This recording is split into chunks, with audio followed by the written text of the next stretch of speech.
channel Maharani. Hari ini kita akan membahas materi yang berjudul Perkembangan Perilaku menurut John B. Watson. Gak usah lama-lama deh, langsung aja check it out.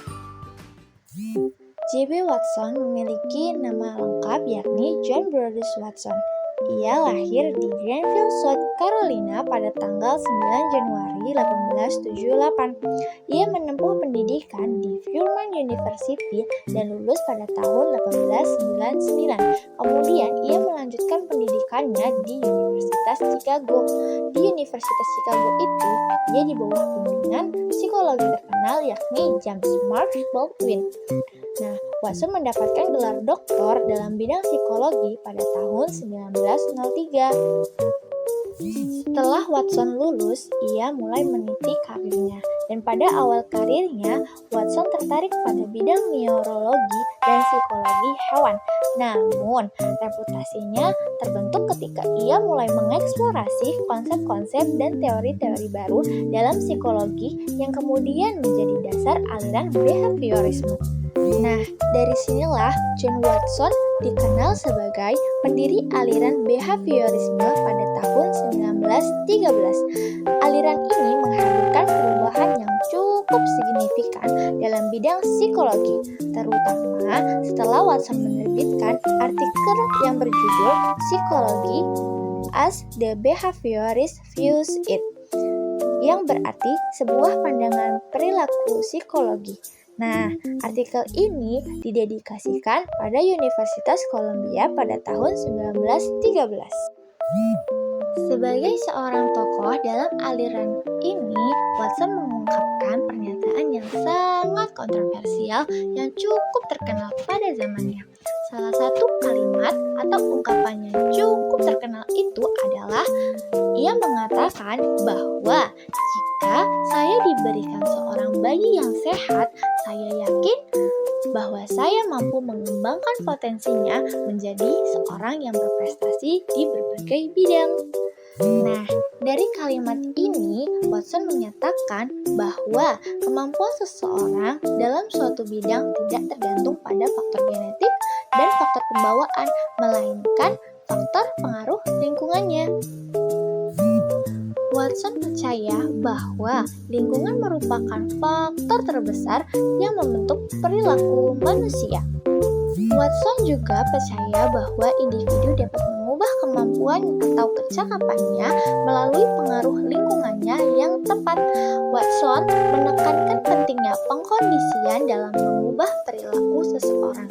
Nah, dengan demikian, seorang memiliki kompetensi untuk berubah dari yang tidak pandai menjadi pandai, atau sebaliknya, asalkan mereka ditempatkan dalam kondisi yang memungkinkan perubahan tersebut melalui pengaruh lingkungan.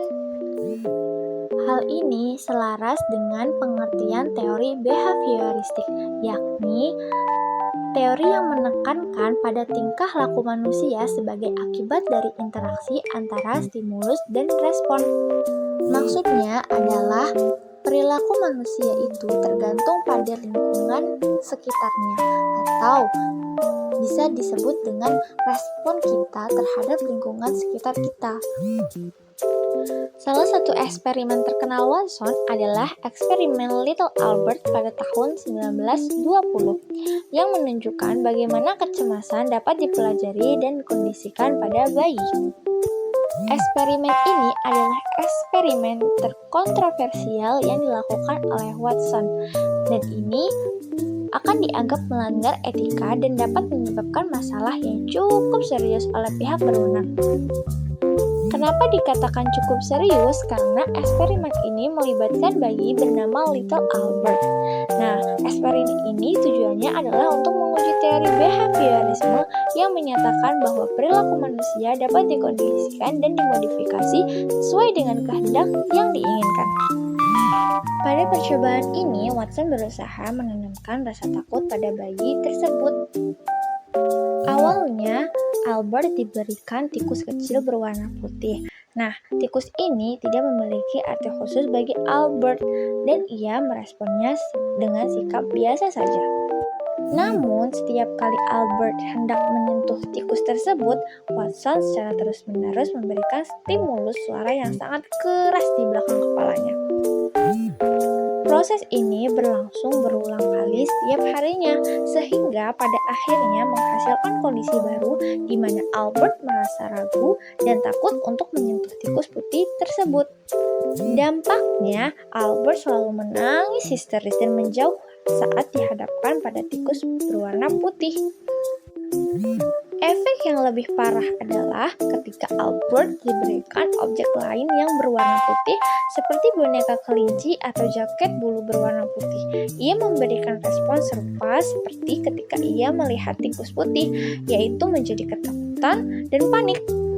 Nah, dari percobaan ini memiliki dampak negatif pada Albert karena ia tumbuh dengan rasa takut terhadap benda-benda berwarna putih. Nah, dari percobaan ini dapat diambil pelajaran bahwa manusia sebenarnya dapat dikondisikan dan perilakunya dapat diubah berdasarkan kondisi yang diberikan, dan secara langsung Watson membuktikan bahwa teorinya berhasil karena ia dapat membentuk kebiasaan baru pada bayi tersebut. Dari eksperimen tersebut, Little Albert mendapatkan pengalaman traumatisnya, yakni kecemasan dan ketakutan. Ada dua faktor pengaruh tingkat kecemasan, yakni yang pertama pengalaman buruk yang intens. Nah, pengalaman buruk yang intens ini dapat menyebabkan rasa takut yang berlebihan. Semakin buruk pengalamannya, maka semakin buruk juga dampaknya. Contohnya, jika seorang individu menyaksikan orang yang sedang dibawa ke ambulan dalam keadaan luka yang sangat parah, kemungkinan ia akan mengalami rasa takut yang berlebihan terhadap ambulan tersebut. Demikian pula sebaliknya, ketika orang tersebut melihat orang yang dibawa ambulan dengan luka ringan, maka akan menutup kemungkinan bahwa dia akan merasa ketakutan berlebihan. Yang kedua adalah menghindari rasa takut. Menghindari rasa takut justru memperkuat rasa takut tersebut. Nah, fenomena ini dapat terjadi karena individu yang menghindari stimulus yang menakutkan tidak memiliki kesempatan untuk mengatasi ketakutannya. Contohnya, seorang pernah mengalami digigit anjing dan sebagai responnya ia selalu berlari setiap melihat anjing tersebut tanpa mencoba menghadapi ketakutannya dalam situasi seperti ini. Ada 3 cara untuk mengatasi rasa kecemasan atau panik berlebihan. Yang pertama, menggunakan teknik counter conditioning. Counter conditioning merupakan sebuah teknik dalam behaviorisme yang bertujuan untuk mengubah respon emosional yang tidak diinginkan seperti ketakutan atau kecemasan menjadi respon yang diinginkan atau positif. Dalam hal ini, individu dapat belajar untuk mengubah respon takut menjadi respon yang lebih positif dengan mengasosiasikan ulang hal-hal yang sebelumnya dihubungkan dengan pengalaman negatif menjadi asosiasi yang positif. Contohnya, jika seseorang sering merasa cemas saat berbicara di depan banyak orang karena pengalaman buruk yang pernah dialami, mereka dapat mencoba mengasosiasikan berbicara di depan umum dengan hal yang positif. Sebelum berbicara, mereka mencoba untuk makanan kesukaan misalnya, mendengarkan lagu-lagu favorit, atau menonton sesuatu yang lucu atau melakukan hal-hal positif lainnya.